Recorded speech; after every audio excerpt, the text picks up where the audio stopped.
پیغمبر علیه الصلاۃ والسلام دا اخرنی لس ورځې نه دي په دې کې پیغمبر علیه السلام مبارک اعتکاف کوي. اعتکاف څه معنا؟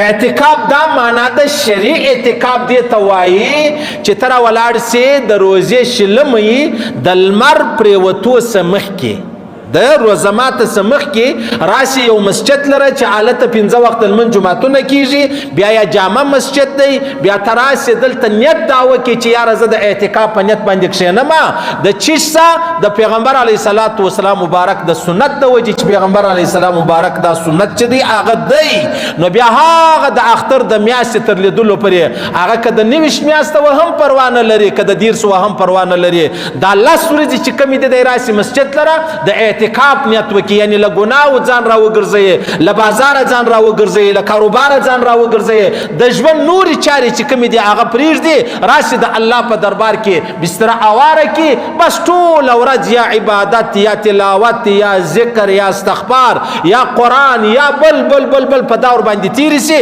بس دغه ته اعتکاف چې دی هغه ویل کېږي. شیخ صاحب رحمه الله فرمایي د اعتکاف په معنا به وایي زه سر در خلاص کوم.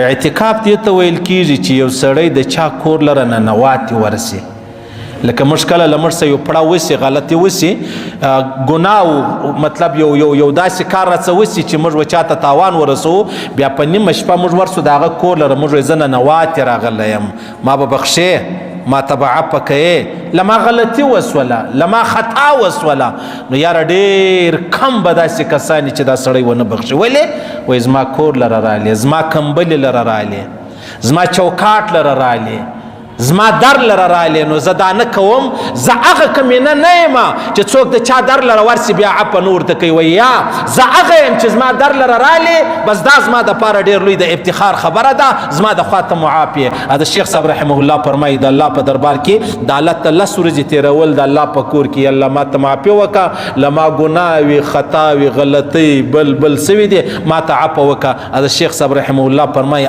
اصل شی هغه ننواتې دي د الله دربار لره، د الله په کور کې سر ورته ولګوه، د الله ته کښېنه، یا الله زه نه ځم، ما ته به عفه کوې، ما به بخښې. یاره نسي کېدلی چې الله پاک دې موږ ته عفه نه وکړي، دا نسي کېدلی. بیا بله خبره دا د عزیزانو چې اعتکاف ثواب لري که یا ثواب یې پرېږدئ، ورور ثواب یې پرېږدئ. د شیخ الهند صاحب رحمه الله په باره کې راځي، زموږ د دیوبند د هغه اکابرو شیخ استاذ مرشد هغه ول د که غالبا حضرت مدني صاحب رحمه الله د ویترو بعد بیا 2 رکعاته نفل په ناشتې کول، هغه بله خبره ده چې ستا که نسته هغه نورې ملایان ورپرېږدي خبرو ته. بیا چا پوښتنه ځینې وکړي چې حضرت ته خو جوړ روغ یې، نو تا ولې په ناشتې لمونځ وکړې، او په ناشتې خو نو معلومه خبره ده نیم ثواب میلاویږي سړی جوړ روغ. هغه زما د پیغمبر علیه السلام طریقه مقصد، زما ثواب نه و مقصد چې ما ته خدای پر دې جنت راکړي، زما مقصد د محمد رسول الله نقش قدم دی. وسوس نو اعتکاف چې دی اوله خبره ثواب لري که یا ثواب یې دغه چې پیغمبر اسلام مبارک طریقه ده، نو ثواب لري که نه لري، څه ضرورت دی د نور خبرو.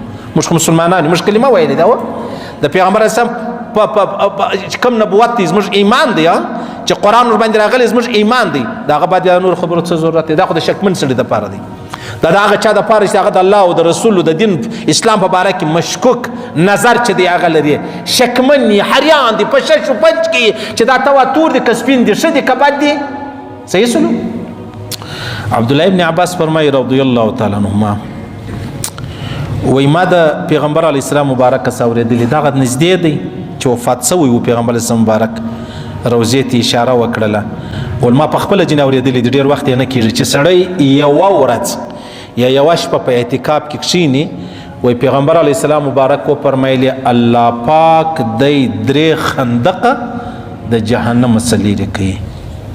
یو خندق دونه دی لکه مځکه و اسمان، د یوه خندق فاصله تر بل خندق پورې دا دومره ده لکه مځکه و اسمان، یعنی د مځکې تر اسمانه 1500 کاله لار د پیغمبر علیه السلام مبارک فرمایي. بیا دا رقم چې سړی یوه ورځ په اعتکاف کې کښېني، عبدالله ابن عباس فرمایي چې پیغمبر علیه السلام مبارک فرمایي 1500 کاله الله پاک ته د جهنم څخه لرې کوي. بیا چې لس ورځې کښېنې پر سنت طریقه کښېنې د هغه په باره کې هم څه خیال دی.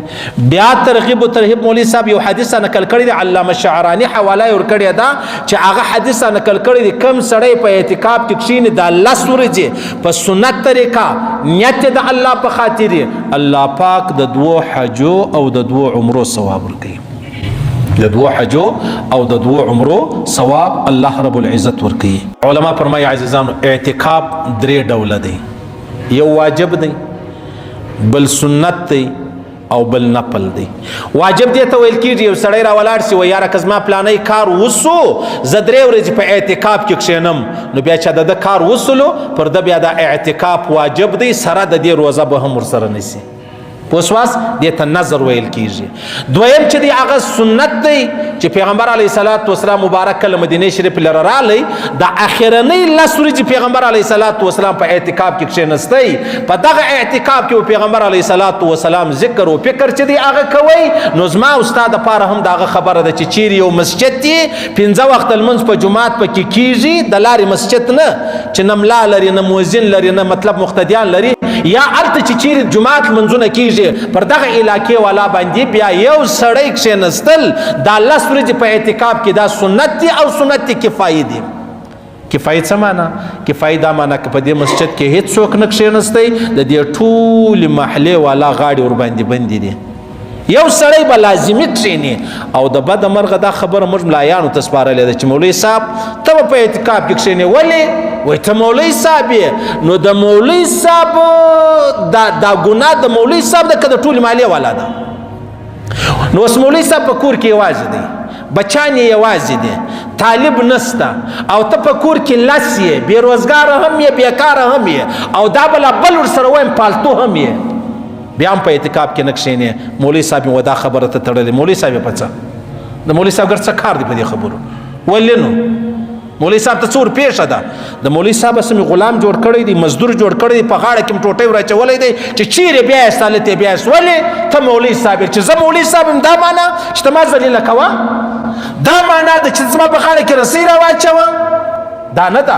زه په تا الله پېژنم، زه پتا محمد رسول الله پیژنم، زه پتا د الله حکمونه پیژنم، د محمد رسول الله مبارک طریقې پیژنم، او تر ولاړ شي ماته دغه ایوارډ راکړي. داسې به نه کوئ. پښتانه خاصم بد خلک دي، ستړي الله پر راوستلې ده.